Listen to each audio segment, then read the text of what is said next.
Hello viewers, welcome back to my channel. সবাইকে আমার চ্যানেলে স্বাগত। আজকে আমি চলে যাব চন্দননগরে কাচারিঘাটে গণেশ জননী মাতার দর্শন করতে। তাহলে চলো বন্ধুরা, স্টার্ট করা যাক। তো ফাইনালি বন্ধুরা, আমি আর আমার বন্ধু বেরিয়ে পড়েছি মায়ের দর্শন করতে। যারা দূর থেকে দেখছো তারা অবশ্যই দেখো আমার ব্লগটা এবং জানিও তোমাদের কেমন লাগলো। তো ফাইনালি বন্ধুরা, আমরা একদম আমাদের লোকেশনে গন্তব্যস্থলে পৌঁছে গেছি, কাচারিঘাটে। ঠিক দেখতেই পাচ্ছ, খুব সুন্দরভাবে লো দিয়ে সাজানো হয়েছে।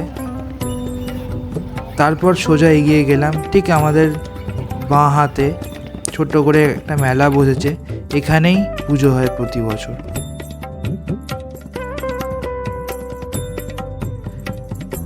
আমরা একটু রাতের দিকে গেছিলাম বলে অতটা ভিড় ছিল না।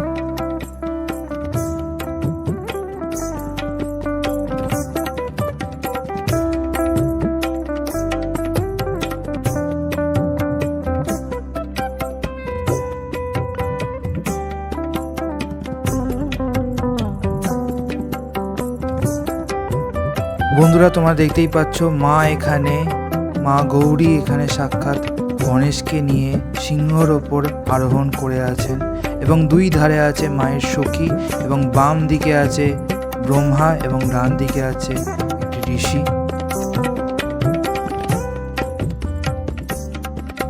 খুবই সুন্দরভাবে সাজানো হয়েছে। আচ্ছা কাকু, আপনাদের এই পুজোটা কত বছরের পুজো এবং কিভাবে কবে কি আরম্ভ হয়েছিল সেটা আপনি সম্পূর্ণভাবে সংক্ষেপে বলুন। আমাদের এই কাচারিঘাট গণেশ জননী পূজা কমিটি কথিত আছে 200-250 বছর আগেকার পুজো এটা, ঠিক আছে। আগে এখানেতে একটা ব্যাপারই হতো, এই গঙ্গার পাড় যেহেতু, এই গোদলপাড়া একটা গ্রাম ছিল, এইখানেতে নানান সব দূর দূর থেকে লোকেরা আসতো, গরুর গাড়ি করে সমস্ত মালপত্র যেত। ওই বিজনেসম্যানেরাই কিন্তু এই পুজোটাকে শুরু করে, এই গণেশ পুজোটাকে। তো প্রথম বিশ্বযুদ্ধ হওয়ার পর পুজো বন্ধ হয়ে যায়, দ্বিতীয় বিশ্বযুদ্ধ হওয়ার পরও পুজো কিছুদিন বন্ধ হয়ে যায়। এইরকমভাবে পুজো হতে হতে কিছুদিন বন্ধ হয়ে যায়, প্রায় 10 বছর 20 বছর।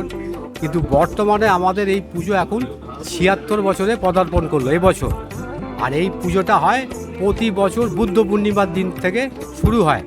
বুদ্ধ পূর্ণিমার দিন হচ্ছে আমাদের সপ্তমী, তারপরের দিন অষ্টমী, নবমী এবং দশমী, অর্থাৎ 23, 24, 25, 26। এবছরে 23শে মে, 24শে, 25শে এবং 26শে মে 4 দিন পুজো হয়। কিন্তু এখানে অনেক গরিব দুঃখী যারা আসে তাদের জন্য আমরা পুজোটাকে 2 থেকে 4 দিন বাড়িয়ে দিই মেলাটার জন্য, মানে গরিব দুঃখী লোকেদের জন্য। তারা দুটো পয়সা যদি পায় এখান থেকে, ভালোই মেলায় লোক হয় আমাদের এই পাড়া ঘরের মধ্যে।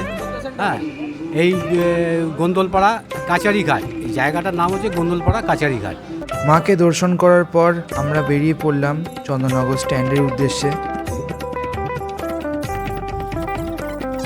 স্ট্যান্ডের একদম ঠিক মাঝখানে জোড়াঘাটের দিকে একটা খুব ভালো পাপড়ি চাটের দোকান দেখলাম এবং সেখান থেকে নিয়ে নিলাম বাদাম চাট। আমার বন্ধু নিয়েছিল পাপড়ি চাট। কাকা খুবই ভালো বানায়, তৈরি করে। এখানে পাপড়ি চাট পাওয়া যায় 40 টাকা এবং বাদাম চাট হচ্ছে অনলি 50 রুপিস। তোমরা অবশ্যই এসে ট্রাই করো। আমার তো খুব ভালো লেগেছে বন্ধুরা। এবার তোমরা জানিও অবশ্যই এসে ট্রাই করে কারা কারা এই দোকান থেকে আগে খেয়েছো।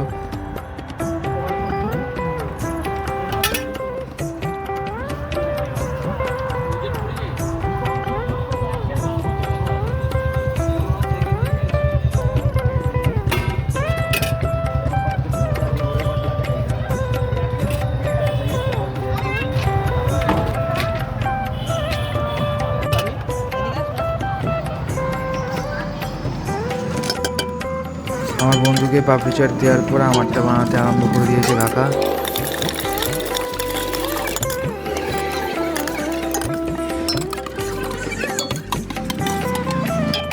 বেশ টক টক ঝাল ঝাল, দারুণ লেগেছে আমার।